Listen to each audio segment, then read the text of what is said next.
इधर इस बीच पश्चिमी मीडिया ने बड़ा दावा किया है कि वैगनर ग्रुप के मुखिया ने मॉस्को की तरफ बढ़ रहे अपने लड़ाकों को वापस लौटने के आदेश दे दिए हैं।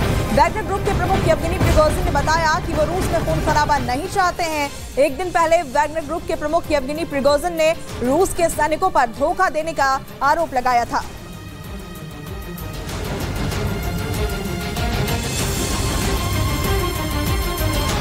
और इतना ही नहीं, वैगनर ग्रुप के प्रमुख ने दावा किया था कि रूस के सैनिकों ने वैगनर ग्रुप पर हमले करवाए, जिस वजह से वैगनर ग्रुप के प्रमुख रूस के रक्षा मंत्री पर भड़क गए। पश्चिमी मीडिया के मुताबिक यूक्रेन में रूस की तरफ से लड़ रहा वैगनर ग्रुप उसी के खिलाफ हो गया और उसने रूस के रोस्तोव शहर पर कब्जा करने का भी दावा किया, जिसके बाद वैगनर ग्रुप के लड़ाके रूस की राजधानी मॉस्को की तरफ बढ़ने लगे।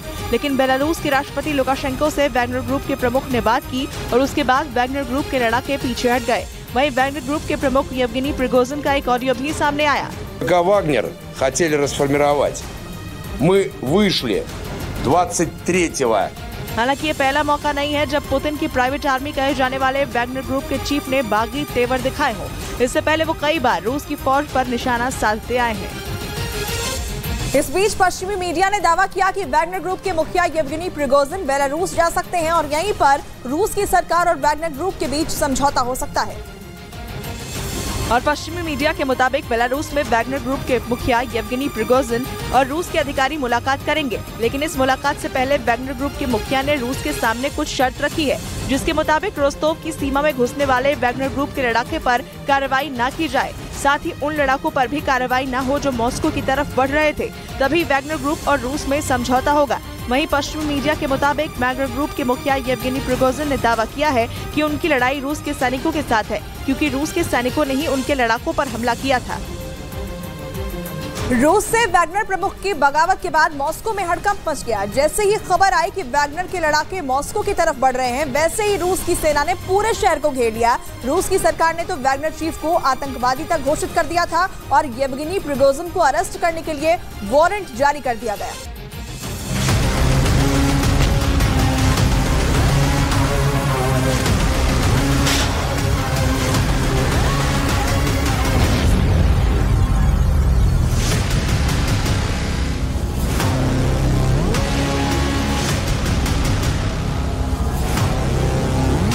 रूस की सड़कों पर जहां कारें फर्राटा भरती थी, वहां टैंक उतरे हैं।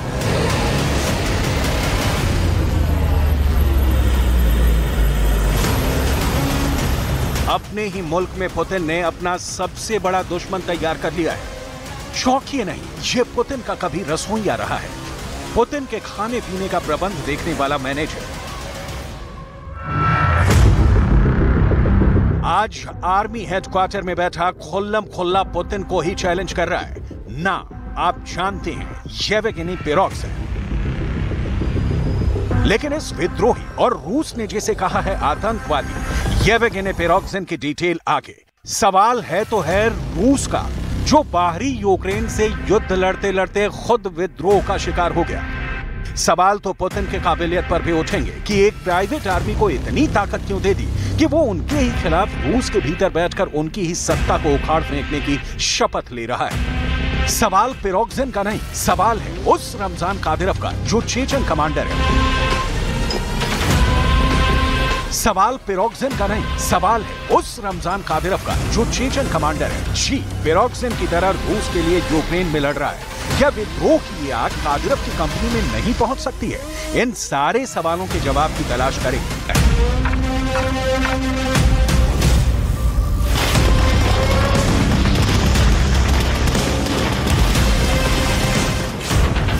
मॉस्को की तरफ बढ़ रही बागी वैगनर आर्मी ने रूस के रोस्तोव शहर पर कब्जा करने का दावा किया है। उनके लड़ाकों ने रोस्तोव में रूसी सेना के दक्षिणी हेडक्वार्टर पर कब्जे का दावा किया है। सड़क पर गरजते टैंक के बीच लोग अपने ही घरों में कैद होकर रह गए हैं। दावा किया गया है कि वैगनर आर्मी के लड़ाकों ने शहर की नाकेबंदी कर दी और दूसरे मिलिट्री अड्डों पर भी कब्जा कर लिया है।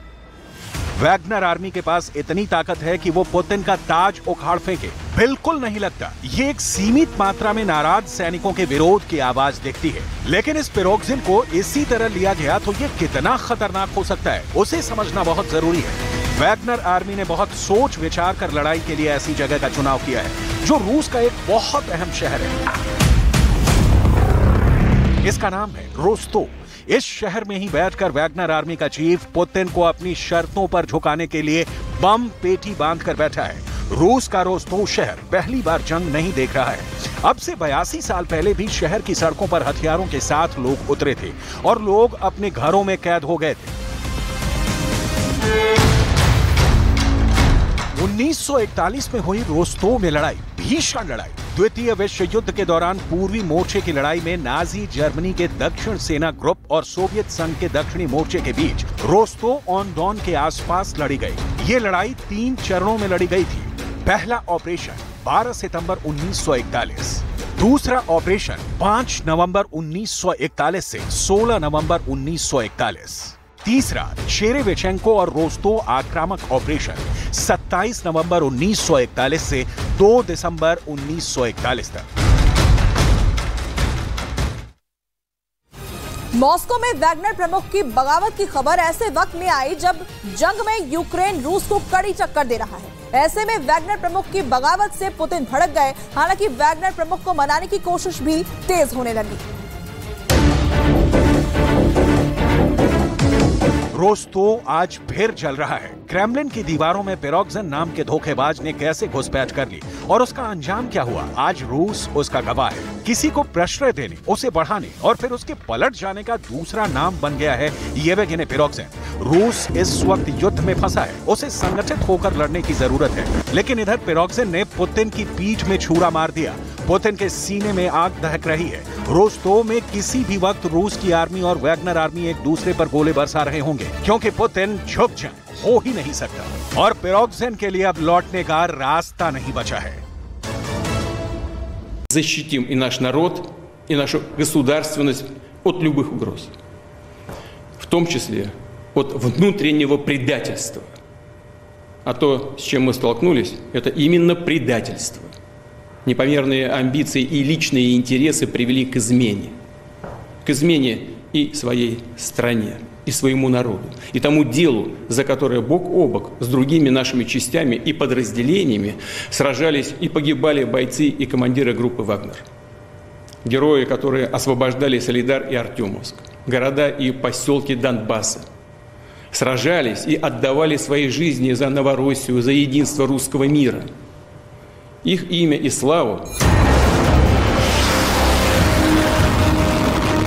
हालांकि सबसे पहले विद्रोही वैगनर आर्मी ने यूक्रेन फ्रंट पर रूस को क्या दिया, ये देखना होगा। पिरोग्जिन के इस ऐलान के साथ कि उन्हें फला का इस्तीफा चाहिए, हम उन कारणों की जड़ तलाशेंगे जिसने पिरोग्जिन को वो पावर दे दिया कि वो अपने आका पुतिन से सीधी फाइट कर रहा है। वैगनर ग्रुप पिछले साल फरवरी से ही रूस की सेना के साथ मिलकर यूक्रेन में सैनिक अभियान चला रहा है। इस ग्रुप ने यूक्रेन के शहर बखमूत को जीतने में बड़ी भूमिका निभाई थी।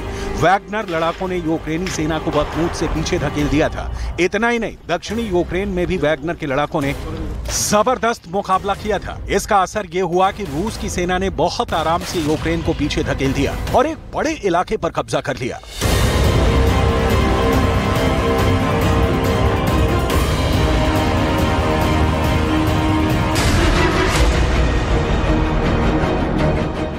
पूर्वी यूक्रेन के बखमूत शहर पर कब्जे के दौरान वैगनर समूह के लड़ाके बड़े पैमाने पर सक्रिय थे। यूक्रेन के सैनिकों का दावा है कि वैगनर लड़ाकों को खुले मैदान में बड़े पैमाने पर हमले के लिए भेजा गया था, जिसकी वजह से बड़ी संख्या में लड़ाके मारे गए थे। बखमूत में ही आज के विद्रोह की पहली चिंगारी सुलगी थी। हथियार की मांग करते पिरोग्जिन ने अपने बयान वाला वीडियो शेयर किया था। पुतिन ने पूछा तक नहीं, लेकिन वैगनर आर्मी लड़ी और खूनी संग्राम के बाद बखमूत जीतकर रूस की सेना के हवाले कर दिया।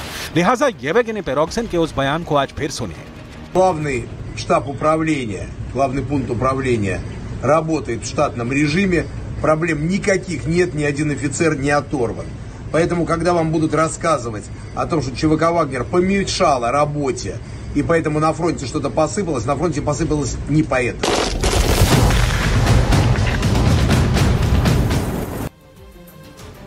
युद्ध की शुरुआत में रूस की सेना ने वैगनर समूह के लड़ाई में शामिल होने की पुष्टि नहीं की थी। हालांकि बाद में इन भाड़े के सैनिकों की साहस की तारीफ हुई, क्योंकि इनकी मदद से ही रूस ने यूक्रेन के कई इलाकों पर कब्जा किया।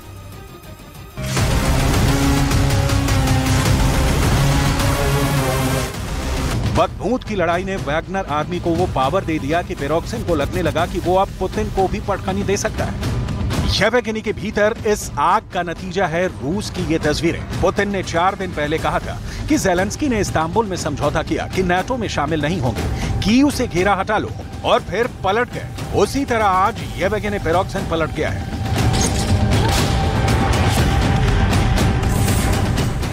पुतिन ने रूस में इस वक्त जनता के लिए जो कहा है आपको भी सुनना चाहिए। पुतिन वैगनर आर्मी का क्या हश्र करने वाले हैं, इस बयान से पिक्चर क्लियर हो जाएगी। Защитим и наш народ, и нашу государственность от любых угроз, в том числе от внутреннего предательства. А то, с чем мы столкнулись, это именно предательство. युद्ध की शुरुआत में रूस की सेना ने वैगनर समूह के लड़ाई में शामिल होने की पुष्टि नहीं की थी। हालांकि बाद में इन भाड़े के सैनिकों के साहस की तारीफ हुई। यूक्रेन सोलेदार, यही नहीं, बखमूत की तरह सोलेदार में भी वैगनर लड़ाकों ने रूस के लिए बढ़िया काम किया, सोलेदार को जीता। हालांकि सोलेदार में अब भी जंग छिड़ी है।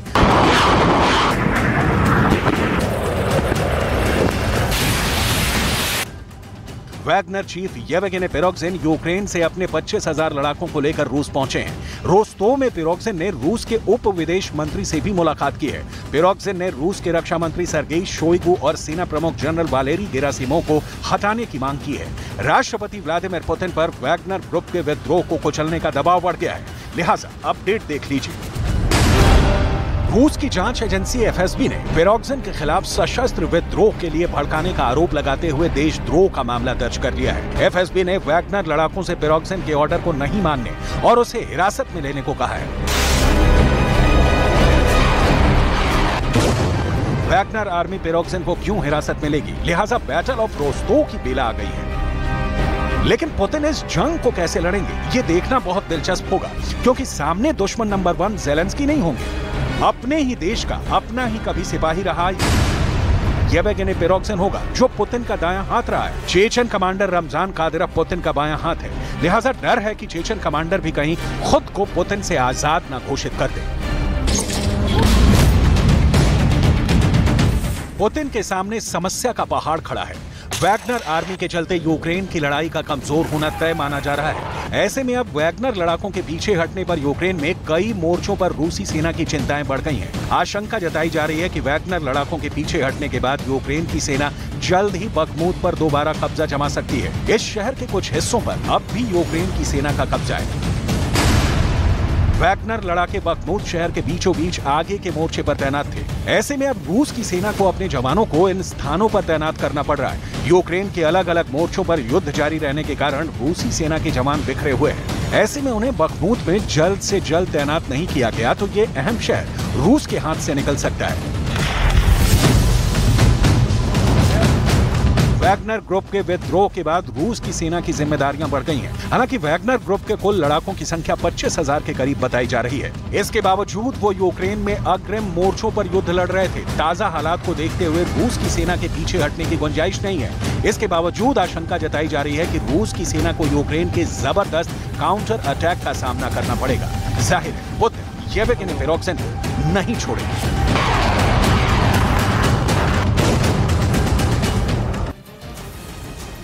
मिस्र दौरे के आज दूसरे दिन प्रधानमंत्री मोदी सबसे पहले अल की मस्जिद का दौरा करेंगे। इसके बाद पीएम हेलियोपोलिस वॉर स्मारक भी जाएंगे, जहां पर प्रथम विश्व युद्ध में शहीद करीब 4,000 भारतीय सैनिकों को श्रद्धांजलि अर्पित करेंगे। प्रधानमंत्री मोदी की इसके बाद मिस्र के राष्ट्रपति अल फतेह अल सीसी के साथ द्विपक्षीय बातचीत है। साथ ही दोनों देशों के बीच प्रतिनिधिमंडल स्तर की बातचीत भी होगी और कई समझौते पर इस दौरान हस्ताक्षर किए जाएंगे। दोनों नेता साझा प्रेस बयान भी जारी करेंगे। प्रधानमंत्री मोदी के मिस्र दौरे का आज दूसरा दिन है और ऐसे में सबसे पहले आपको बता दें कि वहां पर मस्जिद में प्रधानमंत्री पहुंचेंगे। साथ ही मिस्र के राष्ट्रपति के साथ उनकी बैठक होने वाली है। प्रतिनिधिमंडल स्तर की बातचीत भी यहां पर होगी। अमेरिका में ऐतिहासिक दौरे के बाद मिस्र की राजधानी काहिरा पहुंचे पीएम मोदी का भव्य स्वागत किया गया। पीएम से भारतीय समुदाय के लोगों ने मुलाकात की और गाना गाकर अपनी खुशी जाहिर की। पीएम मोदी के पहुंचते ही पूरा हॉल मोदी मोदी और वंदे मातरम के नारों से गूंज उठा।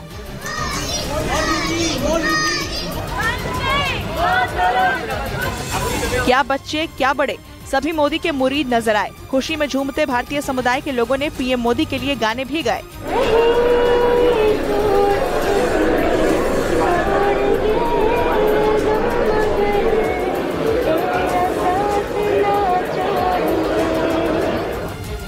मोदी ने भी भारतीय समुदाय के लोगों का अभिवादन किया और उनका हौसला बढ़ाया। किसी को पता ही नहीं चलेगा कि आप मिस्र की बेटी है कि हिंदुस्तान की बेटी है। वहीं पीएम मोदी से मिलकर भारतीय समुदाय के सभी लोग काफी खुश नजर आए।